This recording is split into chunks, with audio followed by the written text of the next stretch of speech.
Make sure to subscribe to this channel for more videos like this. Love the way she ride, love the way she rock her body. Love the way she ride, love the way she rock her body. Love the way she ride, love the way she rock her body. Love the way she ride, love the way she rock her body. Love the way. Fame joining us here, Mina. Not exactly a storyline or a headline, rather. I thought we'd be saying the Bucks escape with a win over the Jets, but nonetheless, the injuries are piling up. How do you feel about this team with one game left in the season? I think they're still contenders, largely because of the level of parity. I mean, we're talking about a Rams team that barely beat the banged-up Ravens, Cowboys up against it. Green Bay seems to be sitting pretty right now, but nevertheless, the Bucs are still in it. Just that their margin of error, Elle, has gone way, way down.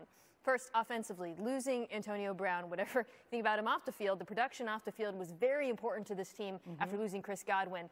He was their number 2 wide receiver, and importantly, the type of wide receiver he was, so important for Tom Brady. The depth chart after Mike Evans is mostly speed guys, so Rob Gronkowski's going to have to play a key role as he did against the Jets. Then on the other side, it's no knock on Cyril, I'm just saying. Last season, of course, great tweet on your part as well about his journey to cool, being. It's right? a really cool Didn't even journey. play college football. Exactly. All right, this team, of course, went to Lambeau talking about the Bucs knocked off the Packers in the NFC title game last year. Green Bay once again clinches home field advantage after last night's win over the Vikings. So you just mentioned it. We all know the Packers are atop, right? The conference right now. Who do you think can actually give them a go?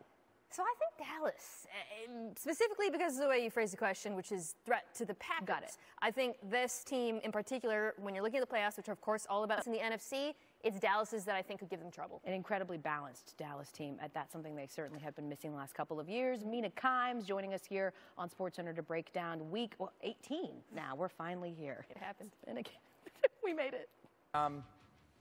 It's awesome. It's awesome to see this LSU combination, no matter what, right? When you see Burrow and Chase together, how far can this duo take this team in the postseason? They can go to the Super Bowl. I mean, they just beat the team that was the prohibitive favorite, and they're in an AFC where there's a lot of parity right now. Frankly, I wouldn't put them alone in the category of teams that can realistically go to the Super Bowl, but just the offensive line. So ultimately, that's what it's going to come down to. Can people get at the quarterback? And right around the draft, everybody's like, go to the offensive line, go Penei Sewell, and they went with that guy, Joe's guy. He's awesome. And he's proving everybody wrong. By the way, the Bengals haven't won a playoff game in 31 years. We will see how it plays out. I think this combo can break that drought. Mina's coming back. 2 parts. Everything that happened BCC, that's before the conference championship, and potentially everything that happens after it. Before that lopsided stunner in Atlanta, UGA was riding a historic defense and a top ranking. Post-SEC meltdown, off 3 weeks of stewing and a trouncing of Michigan in the semis, UGA poised yet again to face that same old familiar demon, opponent in the national